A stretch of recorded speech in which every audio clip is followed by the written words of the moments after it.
ওম শান্তি 29/2/2024 মুরলি। বাবা বলছেন, মিষ্টি বাচ্চারা, শত্রুরূপী মায়া তোমাদের সামনে রয়েছে, সেই জন্যই নিজেকে খুব সাবধানে রাখতে হবে। যদি চলতে চলতে মায়াতে ফেঁসে যাও তাহলে ভাগ্যে রেখা টেনে দেবে। প্রশ্ন, তোমাদের অর্থাৎ রাজযোগী বাচ্চাদের মুখ্য কর্তব্য কোনটি? উত্তর, পড়াশোনা করা আর পড়াশোনা করানো, এটাই তোমাদের মুখ্য কর্তব্য। তোমরা ঈশ্বরীয় মতে রয়েছ, তোমাদের কোনো জঙ্গলে যেতে হয় না। ঘর গৃহস্থে থেকে শান্তিতে বসে বাবাকে স্মরণ করতে হবে। আলফ আর বে, এই দুটো শব্দের মধ্যেই তোমাদের সম্পূর্ণ পঠন পাঠন এসে যায়। ওম শান্তি। বাবাও ব্রহ্মার দ্বারা বলতে পারেন যে বাচ্চারা গুড মর্নিং, এরপর কিন্তু বাচ্চাদেরও রেসপন্স দিতে হয়। এখানে হলো শুধুই বাবা আর বাচ্চাদের কানেকশন।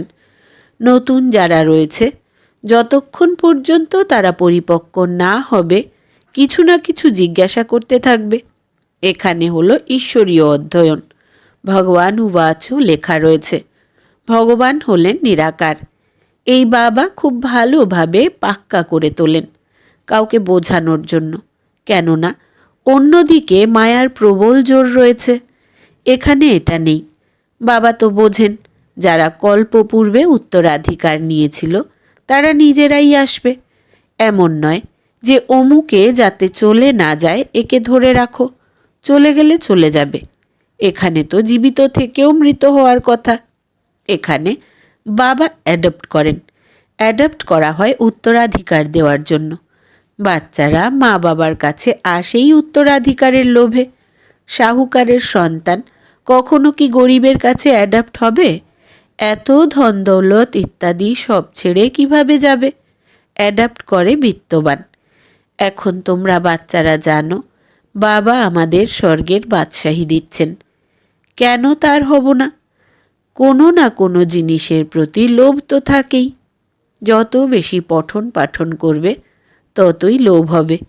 তোমরাও জানো বাবা আমাদের অ্যাডাপ্ট করেছেন অসীমিত উত্তরাধিকার দেওয়ার জন্য। বাবাও বলেন, আমি তোমাদের সবাইকে আবারও 5000 বছর আগের মতোই অ্যাডাপ্ট করি। তোমরাও বলো যে বাবা, আমরা তোমার, 5000 বছর আগেও তোমার হয়েছিলাম। তোমরা প্র্যাকটিক্যালি কত ব্রহ্মা কুমার কুমারী হয়েছ। প্রজাপিতাও প্রসিদ্ধ। যতক্ষণ পর্যন্ত শূদ্র থেকে ব্রাহ্মণ না হবে দেবতা হতে পারবে না। বাচ্চারা, তোমাদের বুদ্ধিতে এখন এই চক্র ঘুরতে থাকে। আমরা শূদ্র ছিলাম, এখন ব্রাহ্মণ হয়েছি, এরপর দেবতা হতে হবে। সত্যযুগে আমরা রাজ্য করব। সুতরাং এই পুরানো দুনিয়ার বিনাশ অবশ্যই হবে। সম্পূর্ণ নিশ্চয় বুদ্ধিতে না বসলে তখন চলে যায়। কিছু বাচ্চা আছে যারা নিচে নেমে যায়, এটাও ড্রামায় নির্ধারিত। মায়ারূপী শত্রু সামনে দাঁড়িয়ে আছে, সে নিজের দিকে টেনে নিয়ে আসে। বাবা ক্ষণে ক্ষণেই সাবধান করেন, মায়াতে ফেঁসে যেও না, তা না হলে নিজের ভাগ্যে রেখা টেনে দেবে। বাবাই জিজ্ঞাসা করতে পারেন, আগে কখন মিলিত হয়েছ? এ কথা আর কারো জিজ্ঞাসা করার সাহসী হবে না। বাবা বলেন, আমাকেই পুনরায় গীতা শোনাবার জন্য আসতে হয়। এসে রাবণের জেল থেকে তোমাদের ছাড়াতে হয়।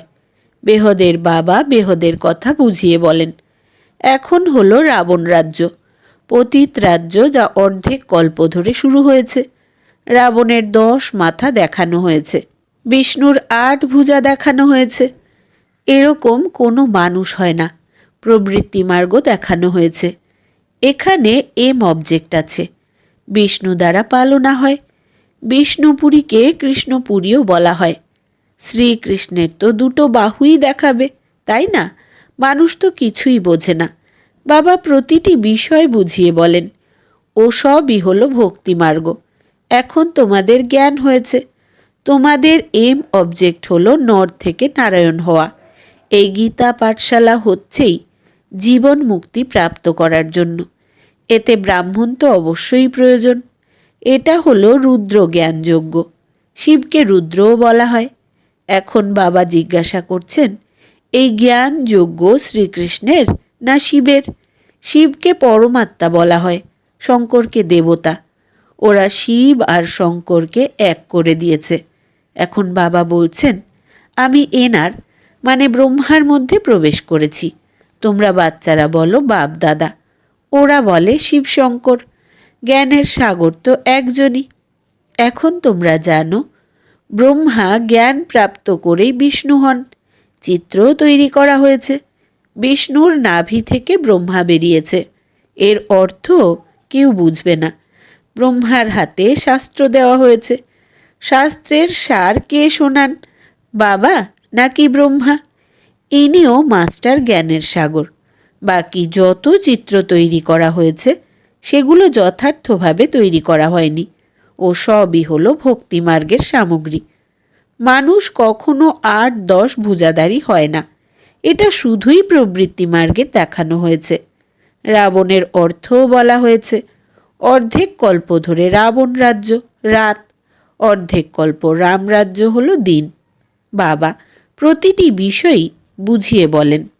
তোমরা সবাই এক পিতার সন্তান। বাবা ব্রহ্মা দ্বারা বিষ্ণুপুরী স্থাপনা করেন এবং তোমাদের রাজযোগ শেখান।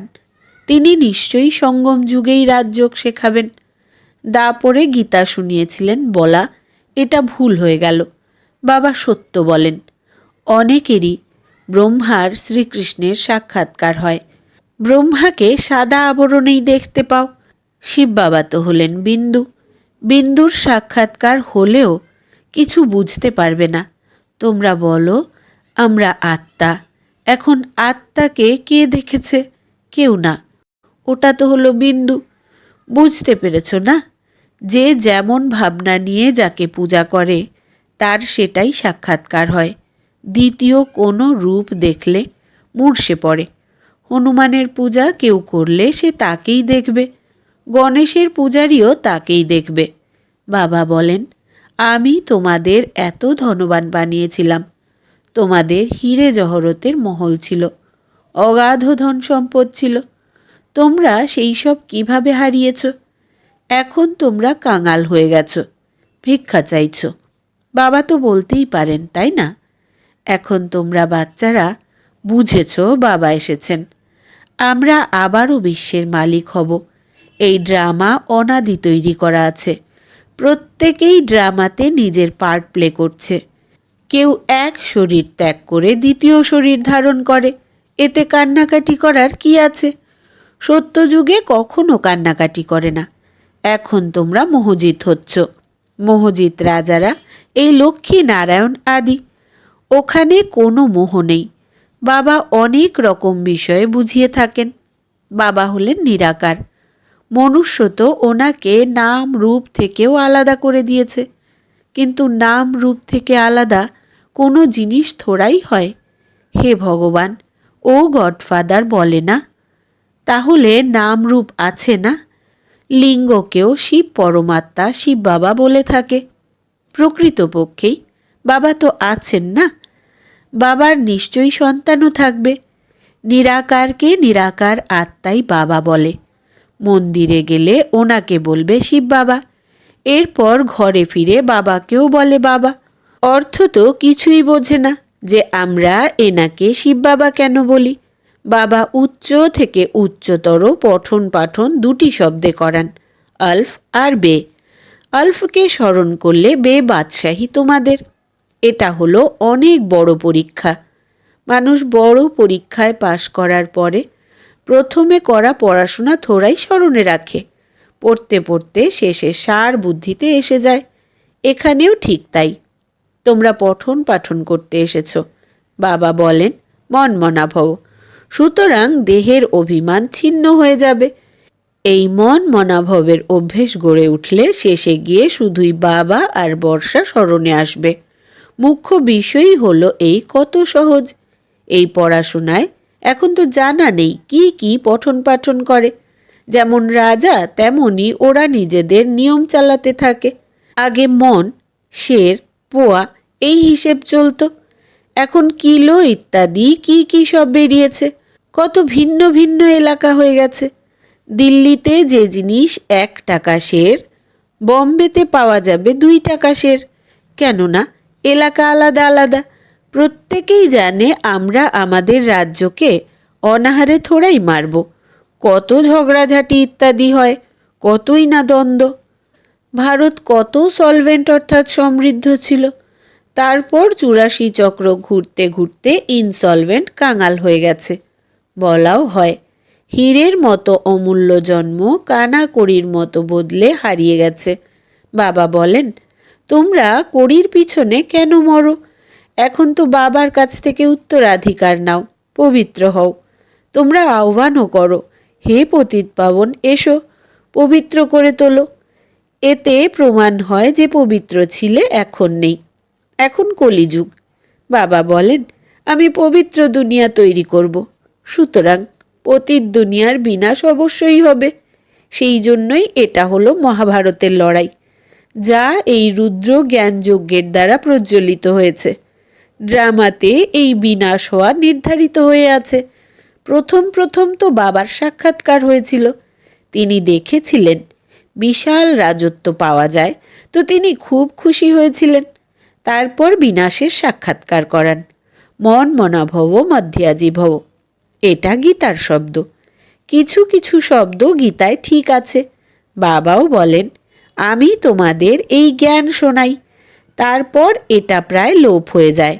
কারো জানা নেই যে লক্ষ্মীনারায়ণের রাজ্য ছিল, তখন অন্য কোনো ধর্ম ছিল না। ওই সময়ে জনসংখ্যা খুব অল্প সংখ্যক থাকে, এখন কত বৃদ্ধি পেয়েছে।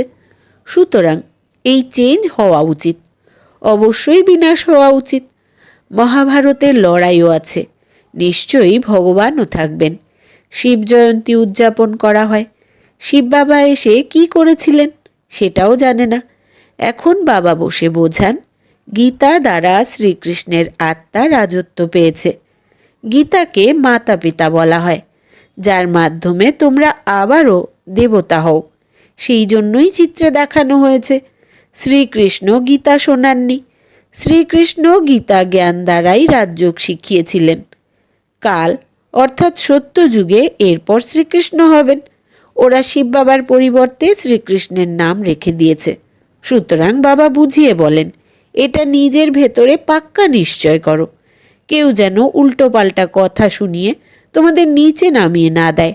ওরা অনেক কথা জিজ্ঞাসা করে, বিকার ছাড়া সৃষ্টি কিভাবে চলবে, এটা কিভাবে হবে। আরে তোমরা নিজেরাই বলো, ওটা ওয়াইসলেস দুনিয়া ছিল। সম্পূর্ণ নির্বিকারী বলো তো তাহলে আবার বিকারের বিষয় কিভাবে হতে পারে? এখন তোমরা জানো বেহদের বাবার কাছ থেকে অসীমিত বাদশাহী পাওয়া যায়। সুতরাং এমন বাবাকে স্মরণ কেন করব না? এটা হলো পতিত দুনিয়া। কুম্ভ মেলায় লক্ষ মানুষের সমাগম হয়।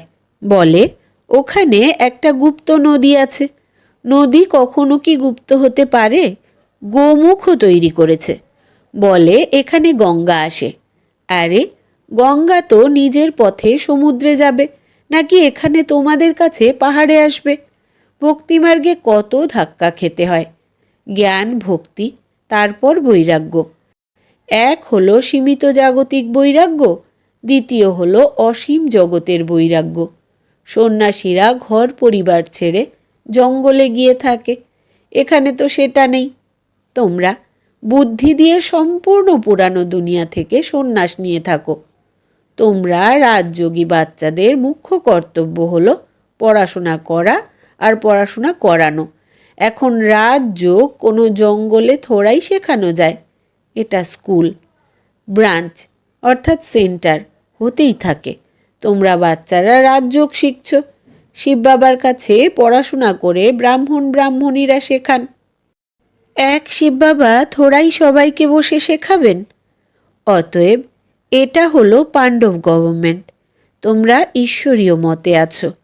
এখানে তোমরা কত শান্তিতে বসে আছো, বাইরে কত হাঙ্গামা। বাবা বলেন, 5 বিকারকে দান করলে গ্রহণ থেকে মুক্তি পাবে। আমার হলে আমি তোমাদের সব কামনা পূর্ণ করব। তোমরা বাচ্চারা জানো, এখন আমরা সুখধামে যাব, দুঃখধামে আগুন লাগবে। বাচ্চারা বিনাশের সাক্ষাৎকারও করেছে। এখন সময় খুব অল্প। সেই জন্যই স্মরণের যাত্রায় থাকলে বিকর্ম বিনাশ হবে আর উচ্চ পদ পাবে। আচ্ছা, মিষ্টি মিষ্টি হারানিধি বাচ্চাদের প্রতি মাতা পিতা বাপদাদার স্মরণের স্নেহ সুমন আর সুপ্রভাত। আত্মাদের পিতা তার আত্মারূপী বাচ্চাদেরকে জানাচ্ছেন নমস্কার। আমরা আত্মা সন্তানেরা আমাদের আত্মা পিতাকে জানাই স্মরণের স্নেহ সুমন, সুপ্রভাত আর নমস্কার। ধারণার জন্য মুখ্য সার: 1. বাবার উত্তরাধিকারের সম্পূর্ণ অধিকার নেওয়ার জন্য বেঁচে থেকেও মরতে হবে, অ্যাডাপ্ট হয়ে যেতে হবে। কখনো নিজের উচ্চ ভাগ্যের ওপরে রেখা টানা উচিত নয়। 2. কখনো উল্টোপাল্টা কথা শুনে সংশয়ে আসা উচিত নয়। সামান্যতম নিশ্চয়ও যেন না সরে। এই দুঃখধামে আগুন লাগবে, সেই জন্যই এর থেকে নিজের বুদ্ধিযোগ সরিয়ে আনতে হবে। বরদান: সময় অনুসারে নিজের ভাগ্যকে স্মরণ করে খুশি আর প্রাপ্তিতে পূর্ণ হওয়া স্মৃতি স্বরূপ ভব। বিস্তার: ভক্তিতে আমরা স্মৃতি স্বরূপ আত্মাদের স্মৃতিতে ভক্তরা আজও তোমাদের প্রতিটি কর্মের বিশেষত্বকে স্মরণ করে অলৌকিক অনুভবে হারিয়ে যায়। তাহলে নিজেদের প্র্যাকটিক্যাল জীবনে তোমরা কতই না অনুভব প্রাপ্ত করেছ। শুধুমাত্র যেমন সময়, যেমন কর্ম, তেমনি স্বরূপের স্মৃতি ইমার্জ রূপে অনুভব করলে অনেক বিচিত্র খুশি, বিচিত্র প্রাপ্তির ভাণ্ডার হয়ে যাবে। আর অন্তরে অন্তহীনভাবে এই গীতই বাজবে: যা পাওয়ার ছিল পেয়ে গেছি। স্লোগান: নাম্বার 1-এ আসতে হলে শুধুমাত্র ব্রহ্মা বাবার পদাঙ্ক অনুসরণ করো।